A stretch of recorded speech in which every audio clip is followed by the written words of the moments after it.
There has been a lot of guerrilla theater surrounding the AIDS attack.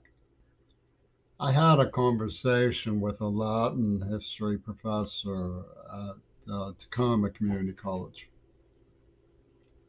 which I asked why the brilliance of UW, who knows something about Central America, never raised the issue of whether the AIDS attack was poison.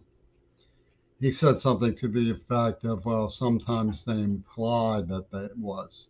Well, the people who did it implied it was. What you get from this is that the so called negritude of the Green Party, which is run by German fascist white people who put on little productions on the bus, no one gets out of here alive stuff. Um, See the idea of the AIDS attack itself as a form of protest. It's kind of hard to get that to sink in. Like when Martha Gellhorn wrote to me, she was the thought that AIDS could have been deliberate suffocated her, as it did me. It was just terrifying, hateful, unbelievable thought.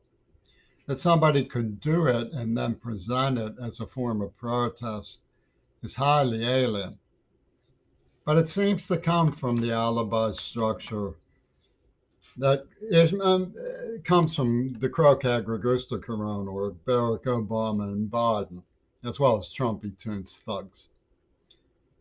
So, one of the things that we know about the alibi, the cover up, and the justifications for the attack is that it was heaped in female sexual sadism towards me.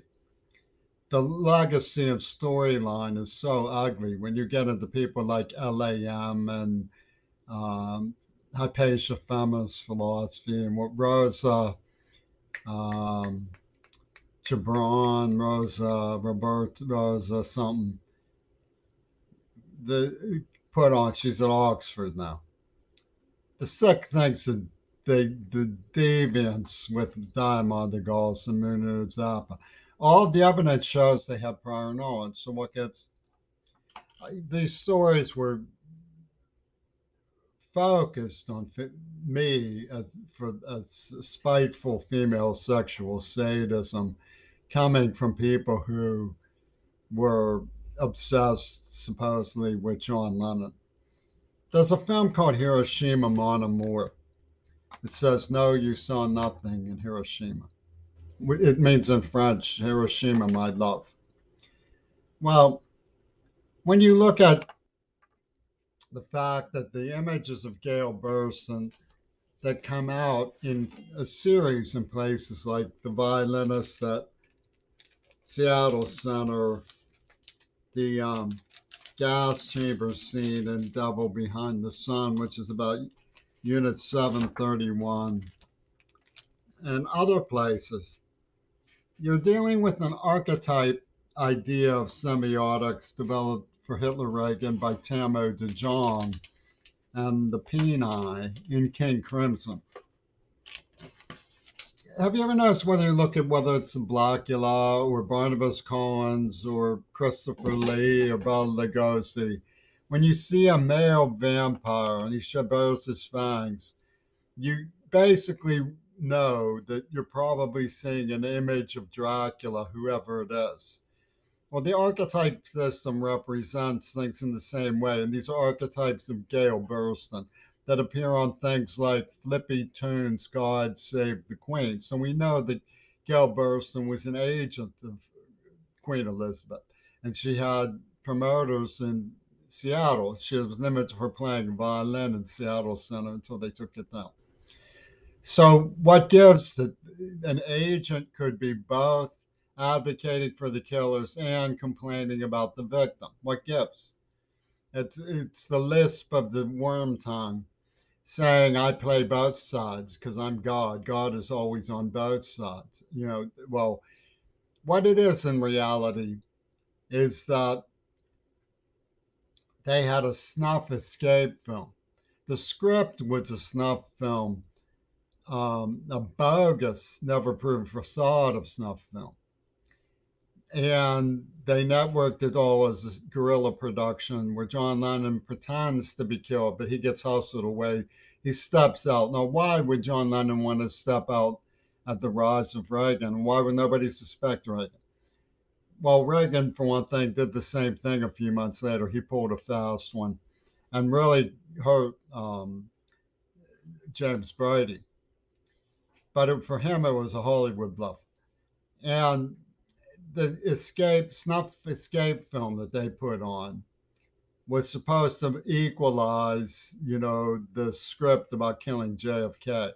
Well, the snuff escape film itself was hustled by Ringo Starr into my wardrobe when his dacoits in East End of Pittsburgh attacked me, pitmen from the Quarrymen.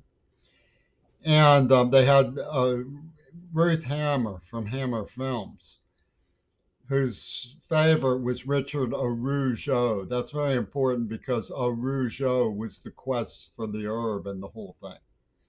Araujo would symbolize not the hollow of hollow wood on Cape Coal Hollow Road or Dee Dee having already been deflowered, but the real article, the Texas motor oil that Arredondo wanted people. And Hammer was a acquaintance, a close personal associate of Dolly Myron. Dolly Myron is one of the Sean Strub people, guerrilla theater personnel of this Holocaust team. Myron and Strub worked together. Strub gave himself AIDS so that they could use it as a weapon. No one escapes. Morally, you are not holy. You are unworthy of attention unless you can out Messiah Strub was their reasoning. This is Kleckistry, it's called. And there were coup blackery. I mean, the woman who stabbed Martin Luther King was black. I mean, it's not like black makes right or something. I mean, but they try to smother it in the idea that if you question the sadistic women faction, for example, that you were there for questioning the hegemony of black pimpery, because that's the way the Green Party works. But most of the sadistic women were in a little knot around the dude named Matt Marcus who would honor them by burning their arms gangrenous with poker from the fireplace and stuff.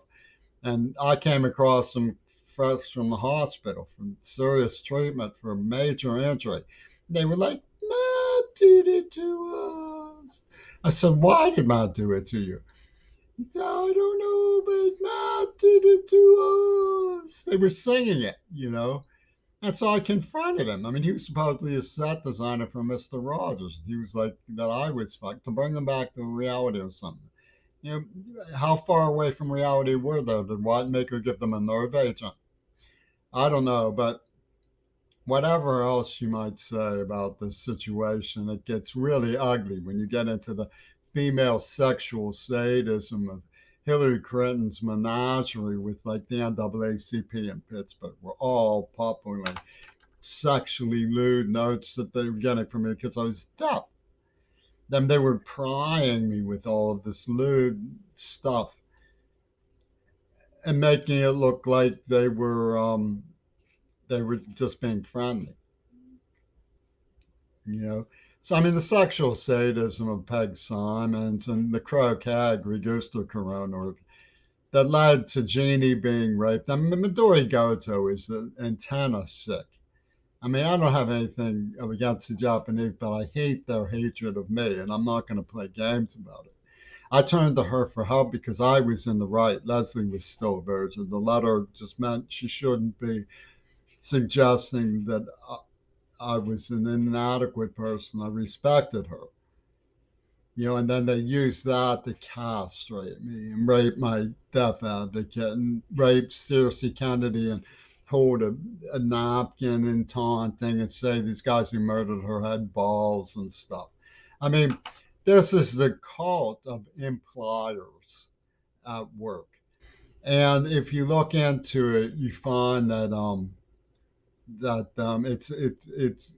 it's fundamentally irrational system once you introduce that the script was a snuff escape film.